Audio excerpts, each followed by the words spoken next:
Welcome to the EmpowerHer Entrepreneur podcast with Janis Boudreau, the ultimate destination for fearless women business owners ready to conquer their next level of success. Get ready to ignite your entrepreneurial spirit as we dive deep into all things related to building your empire, setting ambitious goals, and scaling your business to new heights. This podcast is your go-to resource for empowerment and encouragement. Tune in every week as we inspire, motivate, and empower you to embrace your full potential as a woman entrepreneur. Hi everyone, it's another podcast, and this time I waited all week to kind of choose the topic. And I'm going to talk about anxiety and the noise that holds us back. The reason I'm going to talk about this theme is I feel as a mentor, I don't know if it's just in the air this month, but I'm getting so many request messages, text, emails from not only people I mentor, but colleagues and some of our students. And I see so many people in the state of overwhelm. And let me tell you, I can be the queen of that. Not so long ago, before I took on a mentorship myself with actually, her name is Tree. She's absolutely fabulous. I've been working with her now for about 18 months. I can even go back to where the trainer needed to be fixed. I lived in anxiety for actually most of my life. I think I was just born with it. I struggled. I struggled with a lot of I call it the noise around me. It's the chitter chatter. It's the things that make us get so stuck in our head. Instead of, thinking where we should be, we're lost in the thoughts in our head. It's what keeps us up at night. It's where we get into our emotions. So I'm seeing all these messages come from, like I said, some other mentors and some other students. And I see people really, really struggling because they're losing their way. And what I mean by that is that in everything we do, if we're going to see the great success that we want, we are going to have to really stay focused on outcomes. I'm sure you've heard this before, that some of the most successful businesses are really outcome driven. And so this is a modality that I had to switch in the last 18 months. Because to get from point A to point Z, and there's a lot of letters in between, I really had to cancel out that noise, stay focused on my outcomes. I knew, and I started to train myself to say, okay, what is the outcome here? Where do I want to be? It could have been something to do with my staff. It could have been bringing in a new treatment. It could have been dealing with happy clients, unhappy clients. There's just so much going on in business. Sometimes we're worried about, who else is popping up in our city? Who else is popping up in our town? Am I trained enough? Do I need more training? We can really, really get inside our heads. Sometimes it's about finances. Am I making enough? Is this going to work out for me? Fear of choices, fear of moving ahead. Anxiety and all this noise puts that struggle into play. Whereas the moment now when I get into an anxious situation, I honestly, I can't believe I can do it, but I definitely can do it now, where I stop myself and I say, wait a second, where is this coming from? I'm now getting this really emotional feed happening. And I say, but what is the outcome I really want? So if I gave a little story, I'll talk about the company I own. I own a foot care company, and it was more with how the company was running and where I wanted it to go. So what I knew is that, gosh, why do we seem sometimes when we struggle for orientation, bringing people on, there's so much things to be done as a foot care nurse, especially in the medical field. How can I, get where I'm going and be successful? And there's been struggles. I mean, I've been in business for 12 years now. So what I ended up doing is I'm like, okay, what's the outcome here? What really is the outcome? Is proficiency? understanding and having everybody trained. So instead of me getting caught in the why, well, why didn't that nurse do that? Why didn't that nurse know this? What are we not training? What's wrong with the trainer? I mean, you can get really lost in that. I quickly stopped and I realized the answer there is that was burning out my energy completely. And that's why we developed a employee handbook and a policy and procedures manual, which I had many of the nurses, especially Michelle, she's one of my clinical managers, absolutely fabulous. She helped me. We kind of worked together to come up with all the little pieces, right? Can I tell you, I have never felt so anxiety-free. And I believe it has passed down to my managers, it's passed down to my staff. I, for years, was lost in why aren't they doing it? Why can't they get it? Instead of saying, what's my outcome? What do I exactly want? I wanted everyone to be doing the same thing, understanding the policies and procedures, and moving forward. So, again, manuals and books for them. So, fast forward ahead a whole year. Those struggles are behind me. I could have let that eat me alive, but I did not. I've recently had quite a few colleagues. It's so funny. Everyone's going through a lot of the similar things at the same time. Get a hold of me about that also. And I could just feel they're having total brain drain. And it was, a problem for them. And they were sitting instead in the pain, which sometimes you absolutely have to sit in that pain to realize how the heck am I going to get out of this? But they weren't focusing on the outcome. I'm like, what is the outcome here? What do you want? Okay, well, stop the other crap in your mind and get together a plan, a goal list, and then an implementation, who you need to help implement. Those are things that you can help to get out of the noise in your head. I see that sometimes we get lost in where is the noise coming from, and we get so emotional that we stop losing focus. We get stuck, and then the anxiety happens. I've been struggling with anxiety actually since I was 17. And I will tell you, there are some days, I don't even know how I built what I did or where I'm at. I'm not sure if it's, I really don't know some days. I just have it in me to stay focused, that's for sure. That has propelled me forward. But I also realized that I needed assistance. I really relied a lot on colleagues and mentors and even some of my suppliers. One of my suppliers, Kathy, I have leaned on her for the last decade to help me out with a lot of my answers.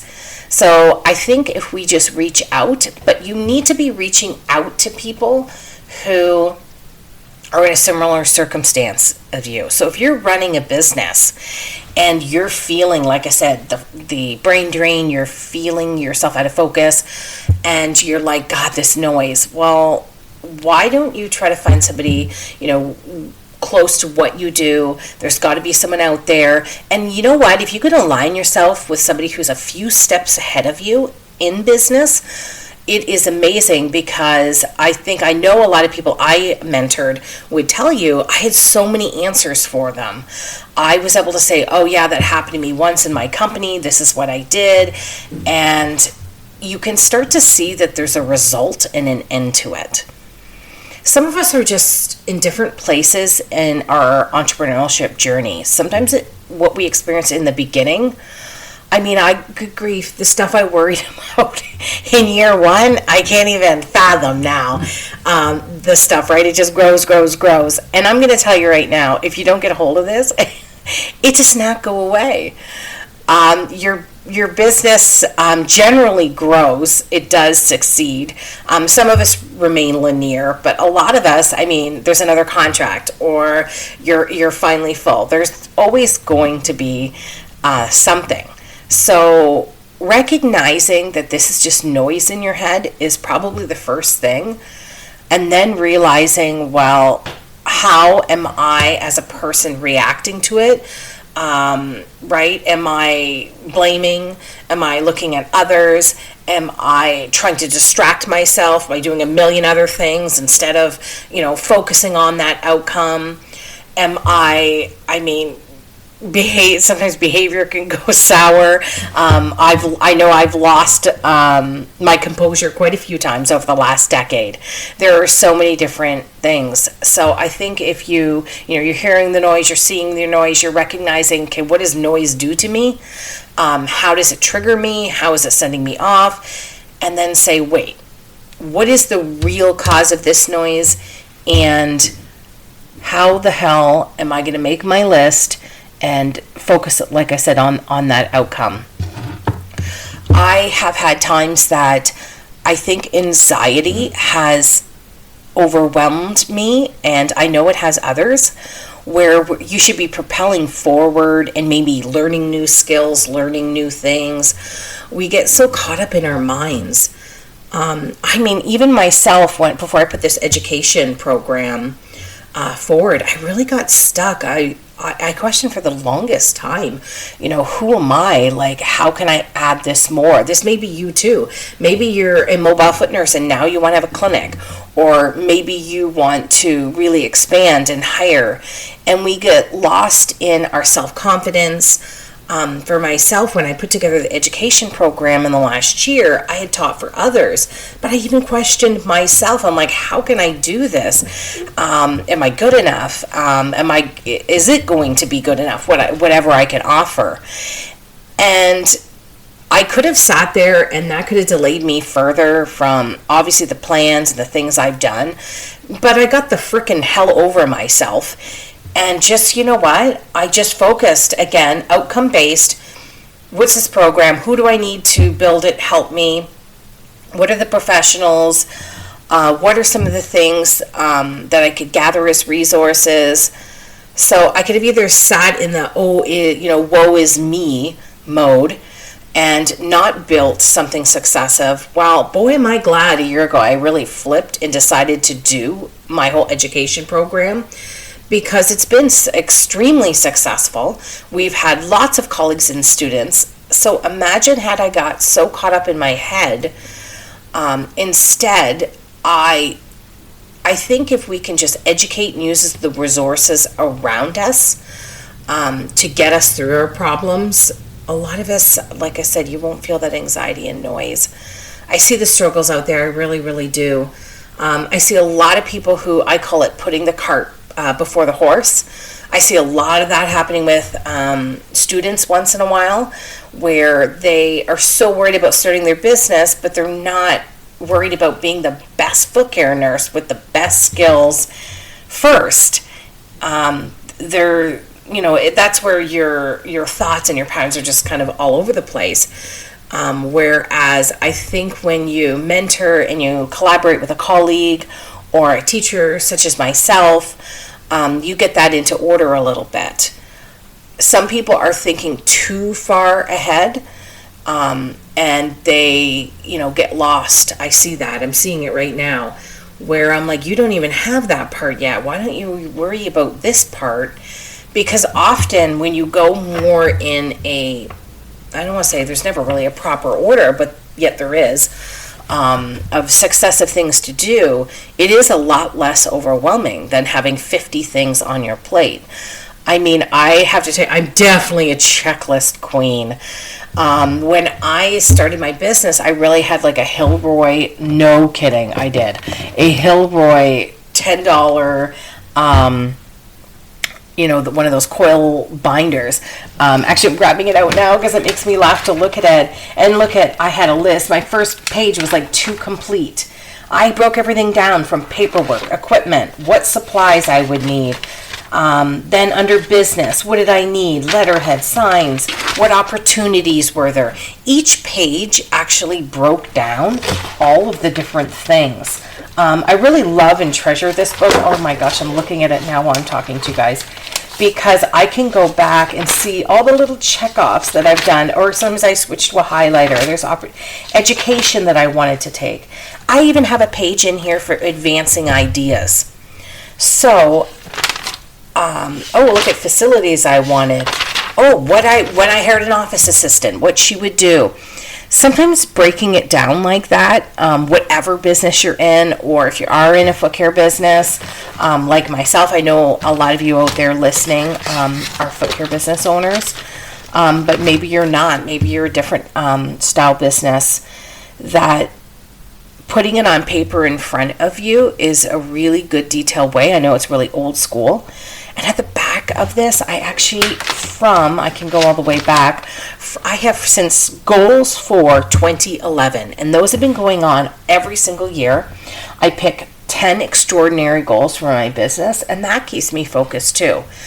Because if you're not working on something, if you're not propelling forward, your noise is just noise, and it's delaying where you could possibly be. So I think a lot of these things have helped me get through.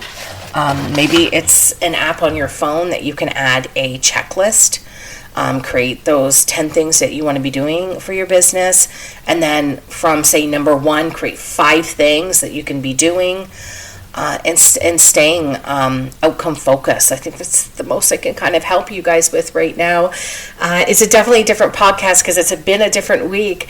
I know that there's so many of us out there. I hope everyone realizes that sometimes the best damn entrepreneurs are the ones that are a little crazy, and we're a little bit anxious, and we're a little funny. And that's what's gonna be to do it for us in the end. Just truly have faith in yourself. Slow down, enjoy the process, and enjoy the moment. Like I said, listen, figure out the noise, get some plans in place, and above all, surround yourself with really excellent mentors and things that can help you. There will be times, like I said, I know for me, I've had a few, that the anxiety was almost just too much. So if you think that can't happen to me, it's absolutely happened to me. But we make the choices to, move in that real linear motion or to, skyrocket. So there are choices there. And sometimes don't ever be afraid, if it's too much, to just back off.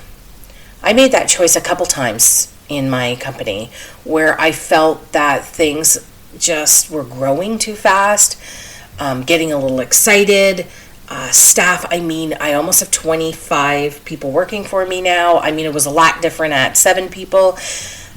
So sometimes pausing is okay, as long as you're not pausing to hide, because there's a very big difference between the two.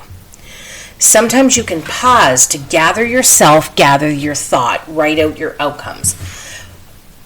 But saying, I'm just not going to do this right now. I'm not. Well, you could be hiding from it more than facing it.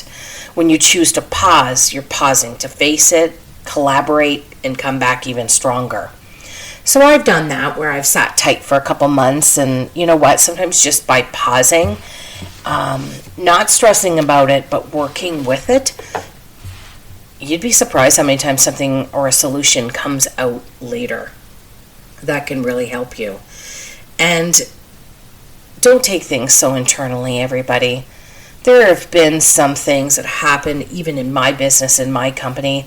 I've dealt with awful people, not great employees. I've dealt with disappointment.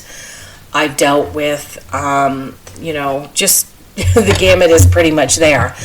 But what if I told you it really, really does get better in time, that your processes go well? I would say in the last 3 years, my company itself has dramatically changed. Just who's in it, what they're offering. I really kind of weeded out some nurses, staff, whatnot, that just weren't up to the scale of what we offer or who we are as humans, and really just revamped. So I did that in the last 3 years, and what a dramatic change. So don't be afraid to flip things. Absolutely. Anyway, I just wanted to say, everybody, we all hear the noise and we all have anxiety. We feel it. just try to sit with it and know that I'm always here. I can be reached by email. I do Zoom meetings for an hour. I'm really good at breaking up those, thoughts and processes that are going on to more get you an outcome list.